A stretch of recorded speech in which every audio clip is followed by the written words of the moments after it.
But how can we address AI threats of tomorrow if Republican leadership refuses to address the public health crises of today? And how can we take seriously any bipartisan effort to talk about AI risks when the president has issued an executive order seeking to punish states that put up guardrails? History has shown that it is not a matter of if there will be another pandemic, but when. It does not matter if it is a natural virus or a virus created by AI. Every day that congressional Republicans enable President Trump and Secretary Kennedy's recklessness, we are less prepared for the next pandemic threat. It is an obligation of this committee's leadership and extremely dangerous for Americans across the country. And the health of the American people is going to continue to suffer. You just watched somebody tell you that this country is teetering on the precipice of a pandemic nightmare because Donald Trump and his anti-science wrecking crew are deliberately dismantling every safeguard we've built since the last plague nearly killed us all. And here's what you need to understand about this moment, and you need to understand it viscerally, because what we just witnessed was not routine partisan squabbling or policy disagreement, but an existential alarm about the systematic gutting of the institutions that stand between civilization and catastrophe. And I want you to really sit with the horror of what's being articulated here, because Robert F. Kennedy Jr. was sworn in as the 26th Secretary of Health and Human Services in February 2025 and immediately signed an executive order with Trump to investigate childhood chronic disease. But wait, because that sanitized language conceals the real story, which is that Republicans are choosing to pretend it's believable that RFK Jr. won't use his new power to do exactly what he's been trying to do for decades, which is undermine vaccines. This isn't speculation or partisan fear-mongering, because the evidence is already mounting like a body count, and you're about to see just how deep this goes, and just how dangerous it's becoming. Kennedy promised a sweeping overhaul of HHS, reducing its workforce by 20%, and refocusing it on his Make America Healthy Again agenda, and look at what that actually means in practice. Because Kennedy has reconstituted a panel of federal vaccine advisors with allies and vaccine skeptics, and that panel has since laid the groundwork for further scrutiny of the childhood vaccine schedule, which is bureaucratic language that masks the genuine terror of what's happening, because we're talking about the systematic dismantling of vaccine confidence during multiple disease outbreaks, and the representative in that clip understood what so many Americans are only beginning to grasp, which is that in just his first few months as Secretary, Kennedy has already broken his promises, endangering America's vaccine system's credibility, and leaving families and communities exposed to imminent health threats. And this is where the intellectual architecture of fascism meets the banal machinery of administrative destruction. Because when you combine ideological fervor with bureaucratic power, you get policy that kills people, and I want to be absolutely clear about what we're witnessing here. The Democrat in that clip asked a question that should haunt every single person watching this, and the question was fundamentally about intellectual consistency and moral coherence, because how can we address AI threats of tomorrow if Republican leadership refuses to address the public health crisis of today? That's not just a gotcha question or rhetorical flourish, but a genuine philosophical challenge to the entire framework of conservative governance under Trump, because what it exposes is the stunning hypocrisy of an administration that claims to care about future threats while actively sabotaging our preparedness for present ones. And here's where it gets even more damning, because Trump signed an executive order that blocks states from enforcing their own regulations around artificial intelligence and instead aims to create a single national framework for AI, which means Trump is simultaneously punishing states that try to regulate emerging technology while also gutting the federal agencies that would respond to the disasters that unregulated technology might cause. And this is the contradiction that the Democrat is highlighting, and it's a contradiction that reveals the rot at the heart of Trumpism, which is that it's not actually about protecting Americans or ensuring preparedness, but about consolidating corporate power and eliminating any guardrails that might constrain profit. Now let's talk about what's actually happening to pandemic preparedness, because the facts here are so disturbing that they should galvanize every single person who cares about their family's safety. And Kennedy terminated $500 million in federal funding for mRNA vaccine research, claiming he had reviewed the science. One infectious disease physician called it either staggering incompetence or willful misrepresentation, because most papers in the compilation found infection-related harms, which is evidence that actually supports vaccination, yet Kennedy is wielding it against vaccines.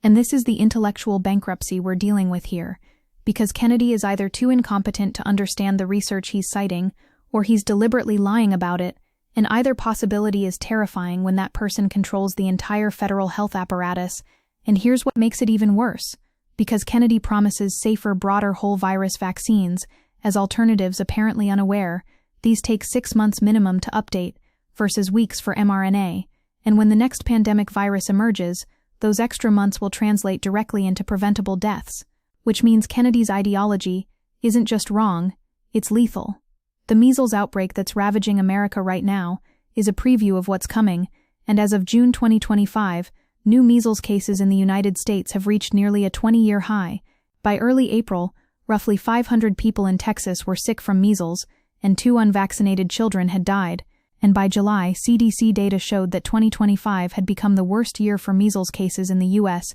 in more than 3 decades, and this isn't happening in a vacuum, because Kennedy made what he called a clean sweep in June, when he fired the entire CDC advisory committee and replaced them with his hand-picked selections, and these new members included noted vaccine skeptics and conspiracy theorists, and one of those appointees is Dr. Robert Malone, who emerged as a close advisor to Kennedy during the measles outbreak, and who rose to prominence during COVID by relaying conspiracy theories around the outbreak and the vaccines. Malone has claimed that millions of Americans were hypnotized into taking COVID shots, and has suggested those vaccines cause a form of AIDS, which is the level of scientific illiteracy now embedded in federal health policy. And this is what regulatory capture looks like when the captured agency is the one that's supposed to protect you from disease. But let's zoom out, because the systematic nature of this assault on science is even more comprehensive than a single agency or a single issue. Several executive orders about ideology caused federal health agencies to delete scores of databases and web pages that included forbidden terms like gender,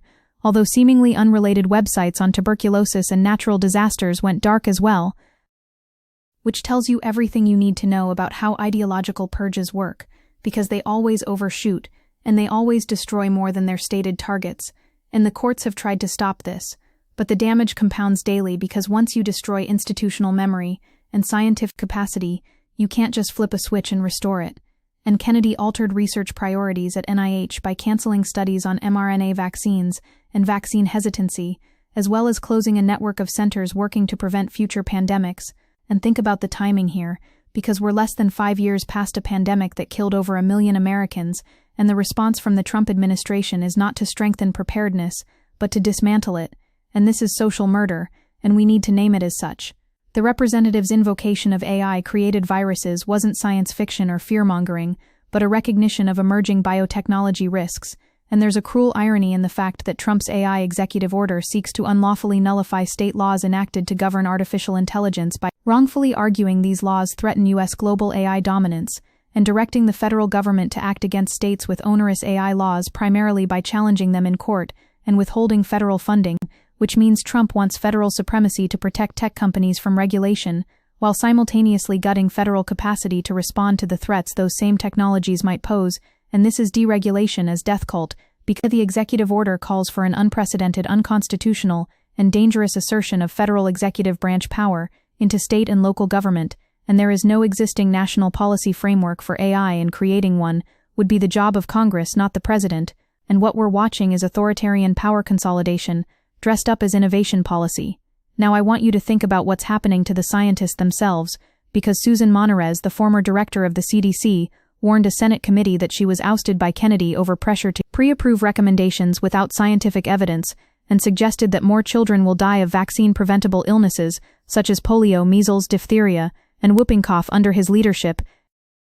Kennedy fired CDC Director Susan Monterez and installed his deputy Jim O'Neill as acting CDC director, and O'Neill is not a public health expert, but a former investment executive with libertarian leanings and close ties to tech billionaire Peter Thiel, which tells you everything about what this Biden administration values, because when you replace a scientist with a venture capitalist, you're not trying to improve public health, you're trying to monetize it, or destroy it, and both possibilities are horrifying, and the violence of this shouldn't be understated, because on August 8, 2025, a gunman radicalized by anti-vaccine misinformation attacked CDC headquarters in Atlanta, killing a police officer, and instead of reflecting on how his rhetoric contributed to that violence, Kennedy escalated his purge. What makes the Democrats' warning so powerful is the historical specificity, because pandemics aren't hypothetical threats, but recurring features of human civilization. Infectious disease expert Michael Osterholm warned he hasn't seen a more dangerous decision in public health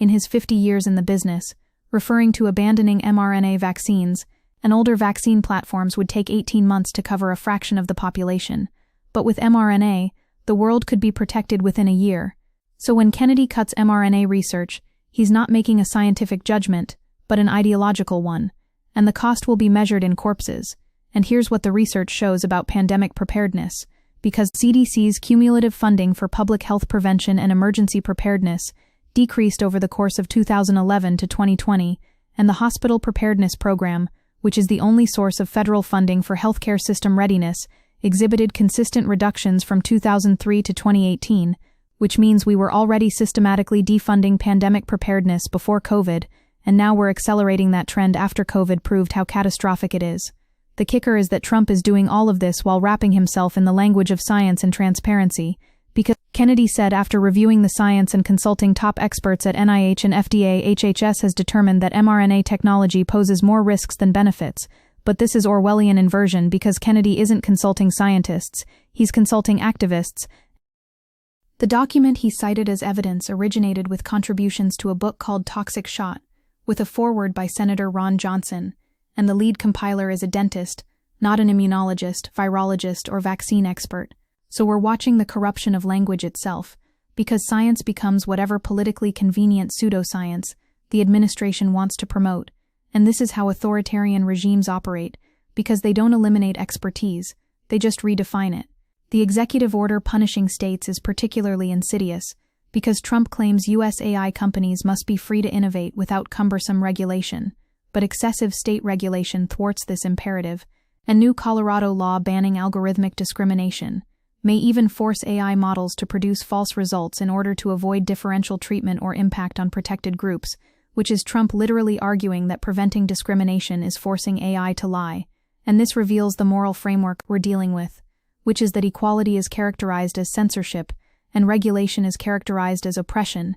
and this is libertarian ideology, at its most toxic because it treats any constraint on corporate power as tyranny, while treating actual threats to human health and safety acceptable externalities, and the Democrat in that clip understands that you cannot simultaneously demand federal preemption of state AI regulations while also eviscerating federal pandemic preparedness, because those positions are only coherent if your actual goal is corporate deregulation at any cost. Here's what should terrify everyone watching this, and Robert Kennedy Jr. is leading a political agenda against vaccination, and this is undermining the delivery of life-saving vaccination programs and provision of evidence-based information on the safety and effectiveness of vaccines for the public and health professionals. And Kennedy dismissed all expert members of the Advisory Committee on Immunization Practices in June 2025, and this will reconfigure how frontline health professionals and the public receive evidence-based information on the safety and effectiveness of vaccination, which means Kennedy isn't just changing policy, he's changing the epistemological infrastructure of public health.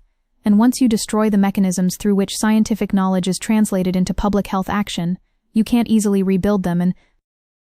Kennedy hired David Geyer, a known vaccine skeptic, who Maryland regulators disciplined for practicing medicine without a license to lead a study to reinvestigate the long-discredited theory that vaccines cause autism. And this is what regulatory capture in full flower looks like, because the agency that's supposed to protect you from quacks is now run by them. The Democrats' point about AI risks is particularly sophisticated because it's highlighting the selectivity of Republican concern about existential threats, and Trump is worried enough about AI to issue executive orders preempting state regulation, but not worried enough about pandemics to maintain basic preparedness infrastructure, and this selectivity reveals priorities because AI regulation threatens tech company profits while pandemic preparedness requires government spending. And the through line is that Trump consistently sides with corporate interests against public health, and Trump administration officials are directing activists to push anti-science legislation in the states where public health authority rests with the ultimate goal of changing laws and minds nationally, and the effort normalizes ideas fueled by the anti-vaccine movement that Kennedy has helped lead for years, which is sophisticated political strategy in service of catastrophic policy, because they understand that federal action is constrained by courts and Congress, so they're going state by state to destroy the legal foundations of vaccine requirements. Let's talk about what this means for the next pandemic, because it's not a hypothetical, and the risk of another pandemic occurring is not a question of if, but when. And when it comes, we will be profoundly less prepared than we were in 2020, which is saying something because we were catastrophically unprepared then, and Kennedy took direct aim at bird flu vaccines, claiming there's no evidence the licensed shots for the national stockpile will work, and that they appear dangerous despite the fact that Dr. Andrew Pecos calls Kennedy's conspiracy theory that government work on bird flu vaccines is in anticipation of a lab-derived pandemic preposterous. But Kennedy's conspiracy theories are now official policy. As Health Secretary, Kennedy has broad powers to declare public health emergencies, control and direct funding, and influence key decisions at CDC, FDA, and NIHs, which means the person who thinks vaccines are dangerous is the person who will decide our pandemic response. And if you think that's hyperbole, consider that Kennedy said he would fire 600 NIH researchers and instruct the agency to redirect resources from infectious disease toward investigating root causes of chronic diseases, which is literally defunding infectious disease research during multiple infectious disease outbreaks. The Democrats' frustration is palpable and justified because congressional Republicans are enabling this catastrophe through their silence and complicity. In recent congressional hearings, HHS Secretary Kennedy has spoken about the importance of pandemic preparedness and encouraged reauthorizing PHPA, but PHPA reauthorization expired in 2023, and funding for these programs continues to be debated, which means Kennedy says the right things in hearings, but his actions systematically undermine preparedness, and Republicans let him get away with it, because they value party loyalty over public health, and this is how democracies die, not through dramatic coups, but through the steady erosion of institutions and the normalization of incompetence. And here's the thing about Trump's AI executive order, because it directs Attorney General Pam Bondi to create an AI litigation task force within 30 days, whose sole responsibility shall be to challenge state AI laws. So Trump is creating whole bureaucratic apparatuses to fight state AI regulations, while simultaneously dismantling the bureaucratic apparatus that fights disease. And if that doesn't tell you where his priorities lie, then you're not paying attention. What the Democrat is articulating is not partisan point scoring, but genuine alarm about institutional collapse. And although previous administrations, both Republican and Democrat, had engaged in anti-science behavior under Trump, attacks on science were much more frequent and widespread. And whereas past presidents consistently upheld the value of scientific research, at least publicly, the Trump administration repeatedly questioned it, and Trump administration officials described inconvenient research findings as untrustworthy and unbelievable, and some have suggested that all research is inherently partisan because science is a Democrat thing, which is the epistemological nihilism that enables authoritarianism, because once you establish that there are no neutral facts, only political positions, then truth becomes whatever power says it is, and we cannot build pandemic preparedness on that foundation, because viruses don't care about your ideology. And here's where we need to connect this to the broader assault on democratic institutions, because the administration canceled tens of billions of dollars in research grants to universities to force the adoption of policies on hiring and admissions, policing of campuses, curricula, and other factors, which is using pandemic preparedness funding and scientific research funding as leverage to transform higher education according to ideological preferences, and some grants were canceled for being related to diversity, equity, and inclusion, such as a $3.8 million Asian Bipolar Genetics Network study and a $1.05 million Alzheimer's and dementia study focusing on Black Americans and others were related to efforts to punish elite universities for allegedly allowing anti-Semitism on campus, leading to hiring freezes and holds on clinical trials, and this is using health research as a political weapon. And every study that's canceled is knowledge we won't have treatments, we won't develop people who will die unnecessarily. The representative's question about AI and pandemic preparedness was really asking whether Republicans have any coherent governing philosophy, beyond rewarding friends and punishing enemies, and the answer appears to be no, because there is a desire to downgrade, if not eliminate, independent science-based evidence and expert advice, and there is also rank disregard for international agreements, and what we're watching is the deliberate dismantling of the global health security architecture that took decades to build, and 6 former surgeons general who served during both Republican and Democrat administrations published an article criticizing Kennedy, writing that he was endangering the health of the nation by amplifying misinformation and undermining public confidence in medicine and the very public health agency that he oversees, which is remarkable because surgeons general are typically careful about political commentary, and when they're speaking out in bipartisan fashion, you know the situation is genuinely dire. Every day that passes with Kennedy in charge is a day we're less prepared for the next pandemic.